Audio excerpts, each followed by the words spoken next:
Imagine a situation, truly horrifying, where every single thing you know, everything you hold dear, is just gone, stripped away. Everything. Your home, your family, your community. Your possessions, even your name, just what would be left? When you're reduced to literally nothing, how could you possibly find the will to go on, to face another day? It's a terrifying thought, isn't it? I mean, to be stripped bare like that, of identity, security, everything that makes life, well, recognizable. And yet, for millions during one of history's darkest chapters, this wasn't some abstract thought experiment. No, it was a horrific day-to-day reality. So today, we're embarking on a pretty profound deep dive into a classic work that forces us to confront this very question, Viktor Frankl's Man's Search for Meaning. And this isn't just a historical account of the Holocaust, though it certainly is that. It's more an intimate firsthand journey into the resilience of the human spirit under the most extreme conditions you can possibly imagine, the Nazi concentration camps. It really asks us, doesn't it? What does it mean to be human when humanity itself is under siege? Exactly. And our guide for this journey is Viktor Frankl himself. He was already a distinguished psychiatrist, a brilliant mind, before the war. Right, and he didn't just theorize about human nature.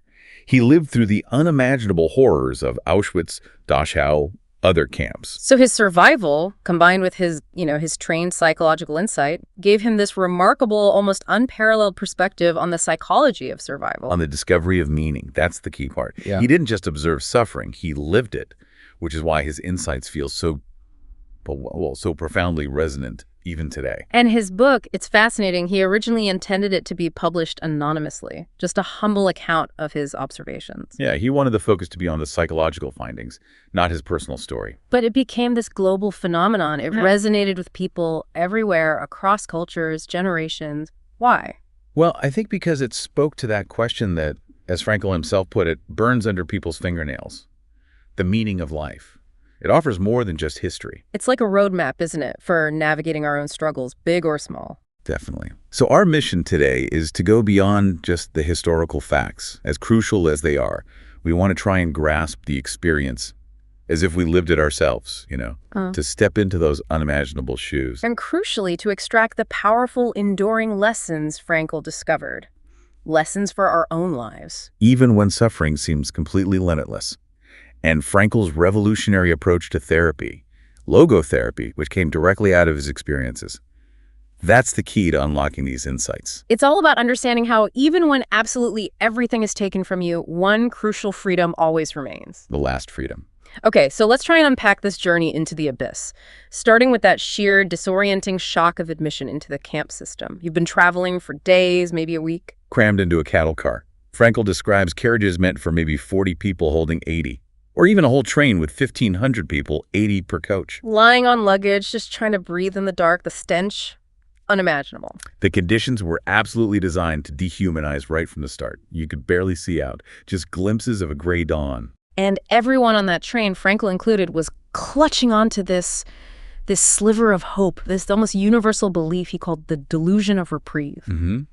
They expected forced labor, maybe a factory job. They kept telling themselves it wouldn't be so bad. It's a psychological defense, right? A kind of denial against the growing dread. And then, as the journey dragged on, there was this whistle. An uncanny sound, he says, piercing, almost like a cry for help. The train shunts, nears a station, and then suddenly this chilling cry breaks the silence. Auschwitz! Just the name. Even then, it conjured images of horror. Gas chambers, crematoriums. Massacres. The air itself seemed to just get heavy with dread. As the train slowly pulls in, the camp starts to reveal itself. Barbed wire watchtowers, searchlights. And these ragged, ghostly figures walking along desolate roads. Frankl said his imagination immediately pictured gallows. It was this gradual, terrifying introduction. Not a sudden plunge, but like a slow drowning in terror. When the doors were finally flung open, prisoners in striped uniforms stormed in. But they looked surprisingly well-fed, he notes. Yeah, a stark contrast to what he'd imagined. They spoke multiple languages, even had this grotesque, cynical humor. And Frankl, with his sort of inborn optimism, clung to that. He thought, okay, maybe they're okay. Maybe I can manage to get a position like them. It was this brief, desperate, false hope. But it was false hope, a cruel illusion. These weren't typical prisoners. They were a chosen elite, the receiving squad. Ah, so they'd been there for years. Exactly. Taking charge of new arrivals, and more importantly, their valuables. Jewelry, watches, whatever they had left. Which they then traded, presumably. For schnapps, extra rations, privileges. Their apparent health wasn't a sign of good conditions. It was a sign of their collaboration. Grim. And then came the infamous finger game. Everyone told to leave their luggage, form two lines, women one side, men the other. Filing past a single senior SS officer. Frankl actually tried to hide his haversack. It had his scientific manuscript in it. His life's work, he was clinging to it. Desperately.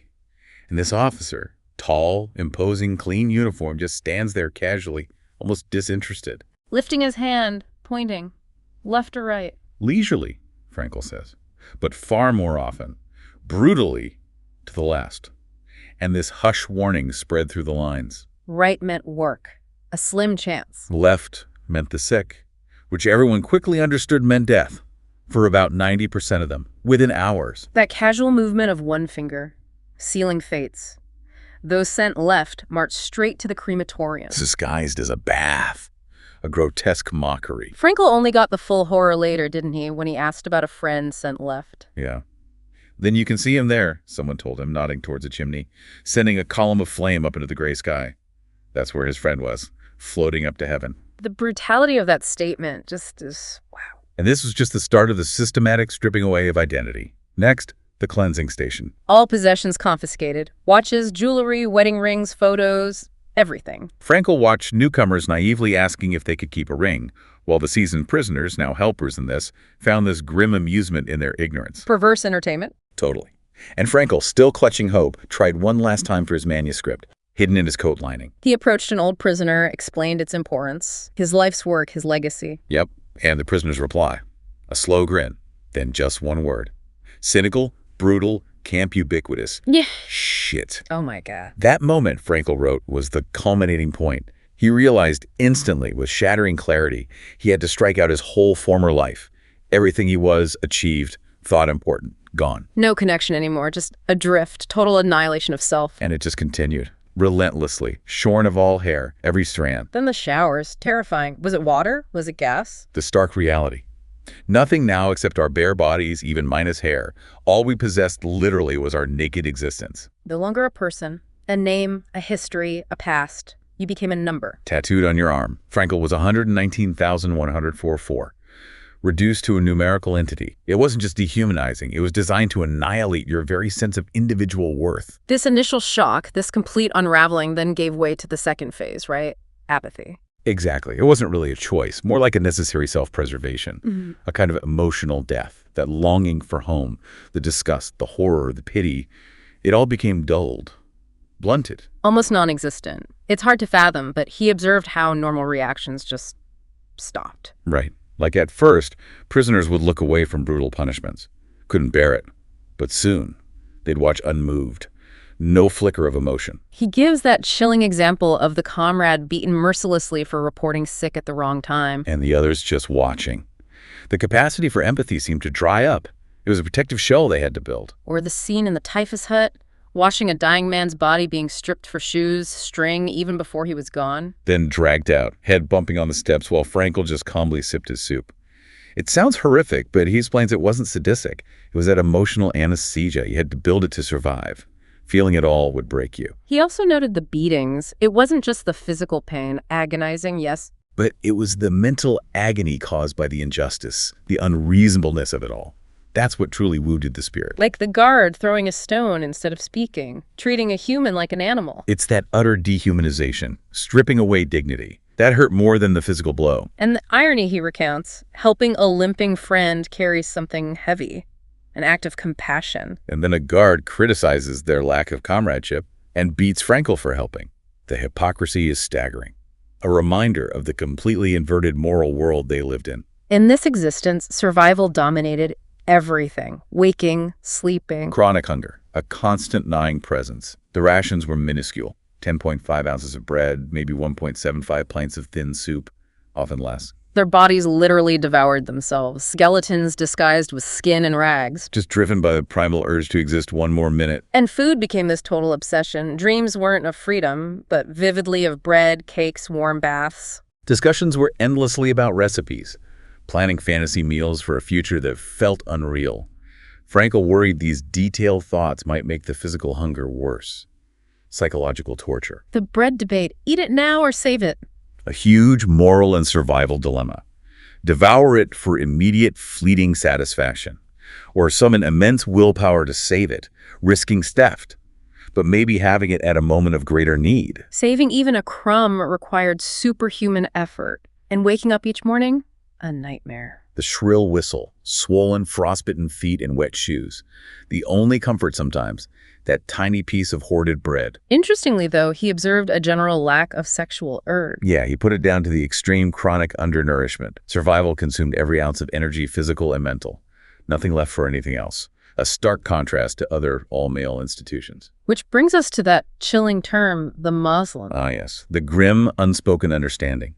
If a comrade started smoking his own cigarettes, which were incredibly valuable, tradable for soup, it was a sign. A sign they'd given up? Exactly. Given up faith in their strength to carry on. Resigned themselves to death. And once that will was lost... Frankl observed it, seldom returned. The crisis was often sudden, refusing to get dressed, wash, go on parade, just lying there, impervious to anything. He connected this mind-body link to the story of F, the composer. Right. F died on the exact date his dream had predicted liberation. That sudden loss of hope, the crushing disappointment, it weakened his resistance to typhus. He just gave up. And this pattern was clear around Christmas 1944, New Year 45. The death rate spiked dramatically, not just from physical causes, but from that crushing disappointment, the unrealized hope of Christmas liberation. They clung to that date, and when it passed, their will to live vanished for many. The lesson is so profound. Hope, a future goal, a why. It's not a luxury. It's a vital necessity for survival. As Nietzsche said, he who has a why to live for can bear almost any how. Without that why, the how becomes unbearable. That insight, forged in absolute suffering, is just fundamental to understanding the human spirit. Yet, amidst all this unraveling, this apathy, the human spirit still endured in remarkable ways. Yes, despite the brutality, Frankl saw politics and religion flourishing, surprisingly. Improvised prayers, services, held with deep sincerity. But it was the deepening of inner spiritual life that really struck him. Paradoxically, he noticed sensitive people, often seen as more fragile, suffered intensely physically, but found refuge in inner riches, spiritual freedom. Their inner self, their core, seemed less damaged than the more outwardly robust prisoners. They could retreat inward, to memory, thought, spirit, a sanctuary no guard could touch. And the power of love here is just incredibly moving. Frankl's own experience. During those grueling marches, body screaming with pain, he'd connect to this vivid image of his wife, hear her voice, see her smile. He realized her look, whether she was actually there or just a memory, was more luminous than the sun, a beacon. And the real insight. Love transcends physical presence, whether she was alive or dead. It almost ceased to matter in that moment. Love found its meaning in her spiritual being, her inner self. That's powerful. A spiritual bond defying physical separation. Love is as strong as death. It's a love that doesn't need reciprocity in the moment. It just is. And this inner life, escaping into cherished memories, bus rides, unlocking a door, answering a phone.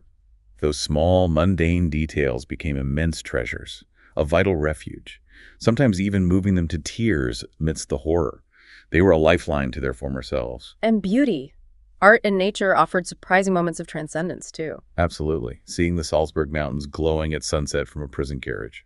Or a stunning sunset over the muddy huts in Bavaria. That simple comment from another prisoner, how beautiful the world could be amidst such ugliness. Beauty breaking through. There were even improvised cabarets, secret gatherings, songs, poems, jokes, some daringly satirical about the camp itself. Not just distractions, but assertions of humanity. Definitely. People getting double soup as a reward, or willingly missing their food ration just to attend. It shows the deep human need for beauty, levity, connection beyond suffering. And that poignant memory of the warden playing the sad tango on a violin. Knowing it was his wife's birthday and she was just yards away but completely out of reach. These tiny acts of art in that environment, they were defiant, sacred moments. This leads to his insight about the relativity of suffering and joy. Right. The analogy of suffering being like gas in a chamber. It expands to fill the whole space no matter the size. The size of human suffering is absolutely relative. Your pain feels total, regardless of others. Which meant that tiny things could cause immense joy. The dance of joy, when their train bypassed Mauthausen, known for gas chambers, and went to Dachau instead, which they heard didn't have an oven. The relief was overwhelming. Laughter, jokes, even amidst the horror. And within the camp, envying tiny comforts, regular baths, mattresses, slightly less dangerous jobs. Or an air raid siren. Terror for the outside world, but for them, relief from brutal labor. Like a boxer saved by the bell. These were moments of negative happiness, freedom from suffering. Real positive joy was incredibly rare. Like that one cook who ladled soup equally. A simple act of fairness that felt like a profound human something. A glimpse of humanity. Frankl even described his own bliss in the sick quarters. Ill himself, but feeling content. Happy in spite of everything, just dozing, avoiding roll call in the snow. Seeing others suffer outside, feeling relief it wasn't him. A lifesaver, he called it, those few days of rest. A fragile shelter. And this is where we get to the core of it all. Frankl's main assertion. The ultimate freedom. Yes. Everything can be taken away, possessions, family, freedom, body, but one thing. The last of the human freedoms. To choose one's attitude in any given set of circumstances. To choose one's own way. And this wasn't just theory for him. It was a daily reality in the camps. The kind of person a prisoner became. Was the result of an inner decision and not the result of camp influences alone? That's a powerful lesson for us, isn't it? Our circumstances don't wholly define us. There's always that space for choice. He quotes Dostoevsky, "There is only one thing that I dread, not to be worthy of my sufferings." Bearing suffering honorably, with dignity. Frankl saw that as a genuine inner achievement. It made life meaningful. Not seeking suffering, but finding meaning in unavoidable suffering. Like the young woman facing death. Cheerful, peaceful. Yes, grateful fate hit her so hard because it forced her to take her spiritual life seriously. Her only friend, that chestnut tree branch with 2 blossoms outside her window. It spoke to her, she said. I am here, I am life, eternal life. Profound acceptance, finding meaning in the face of annihilation. Frankl himself lived this, choosing to volunteer as a doctor in the typhus camp, despite being sick himself, despite friends urging him to save himself. It wasn't sacrifice for him, but simple mathematics. Because it gave his suffering, potentially his death, meaning he chose to remain a physician even if it killed him. That was his choice, his way. And the escape dilemma. Offered a chance to flee, initially willing. But then, seeing the dead woman, feeling the accusation in his dying patient's eyes, he chose to stay, to fulfill his duty. And the result, inward peace. He chose his fate, took it into his own hands, and found purpose. These experiences formed the bedrock of logotherapy. His unique approach, its core belief, the will to meaning. Striving for meaning is the primary human motivation. Not pleasure, like Freud, or power, like Adler. He argued those were often secondary. Meaning was the ultimate quest, supported by polls showing people need something to live for, would even die for it.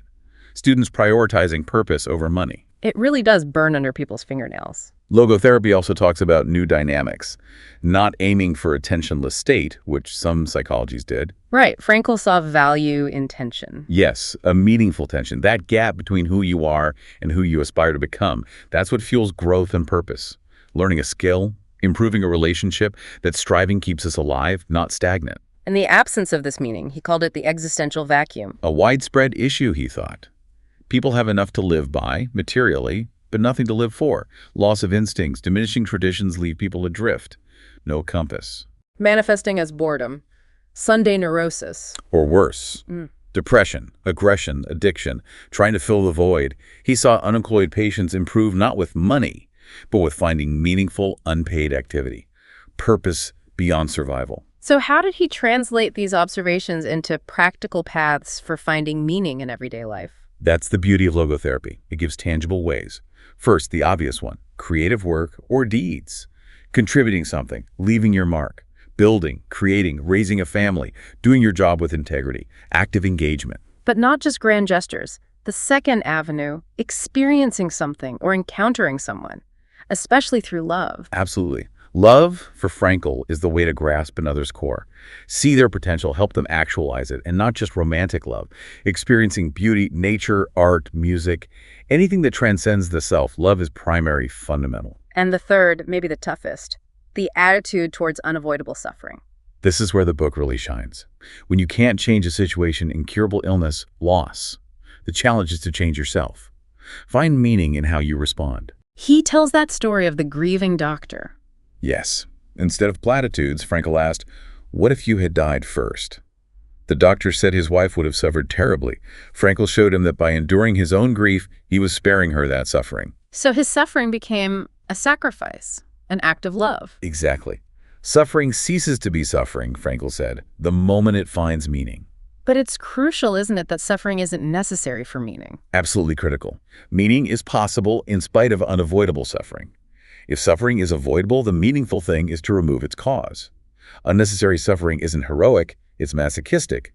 It's about confronting what must be borne. And finally, that practical tool, paradoxical intention. For when fear brings about what you fear, anticipatory anxiety or forced intention makes things impossible hyperintention. Right, the double bind.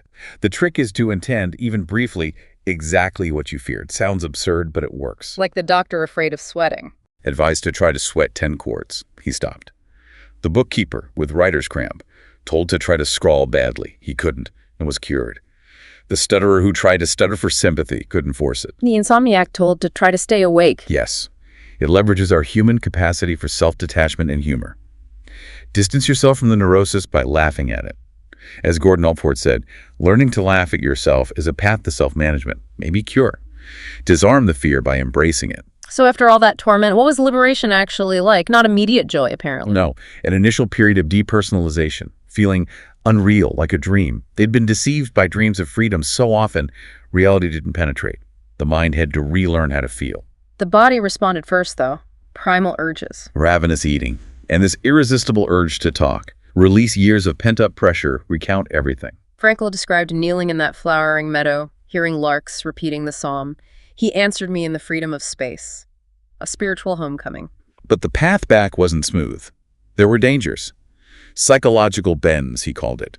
Sudden release from immense pressure could damage moral and spiritual health. Some felt they could now act ruthlessly, justifying it by past suffering. Yes, like the friend trampling oats, shouting about his gassed wife and child. Frankl's difficult truth. No one has the right to do wrong, not even if wrong has been done to them. Suffering doesn't grant a moral blank check. And then the bitterness, disillusionment, returning home. Met with shrugs, averted gazes we didn't know. We suffered too. Crushing indifference.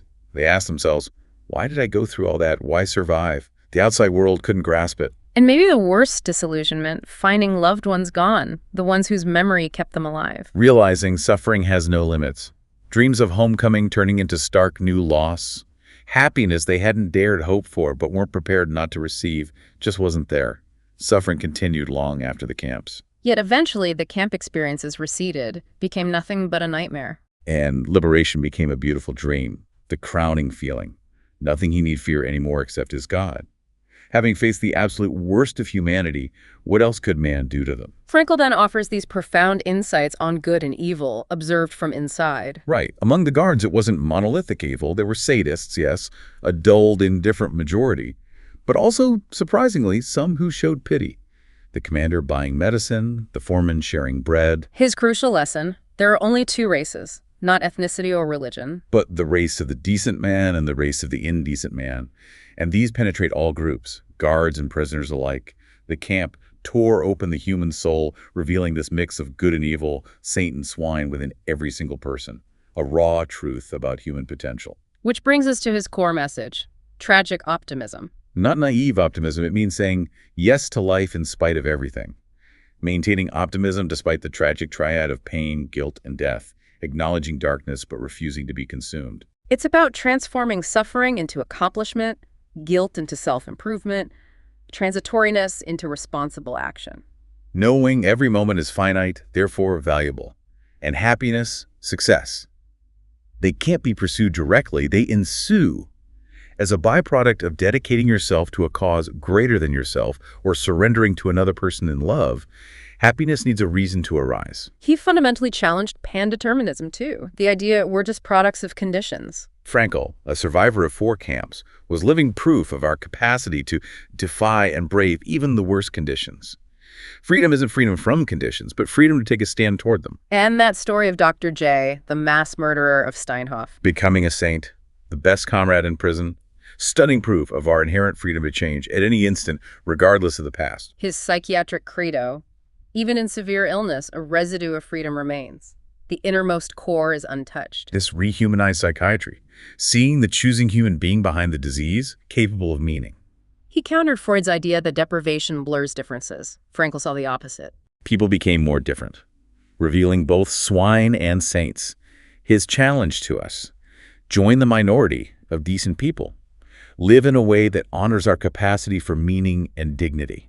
So we've explored these depths of suffering and this astounding capacity for resilience, for meaning-making through Frankl's eyes. We've seen how even when everything external is gone, that core desire for meaning can prevail, can even be the key to survival. And how choosing your attitude, your inner response, is truly the last inviolable human freedom. His work really pushes us to look inward. Our greatest power isn't controlling circumstances, but mastering our response. A message for anyone facing adversity. So what does this mean for you listening right now? If profound meaning, dignity, purpose can be found even in the hell of a concentration camp, a place designed to strip away all meaning. What does that say about the opportunities for meaning in your everyday life? Right now, with all its challenges, yes, but also its comforts. Why will you choose to guide your how? And what choices will you make starting today that reflect your deepest values and contribute to a life filled with meaning?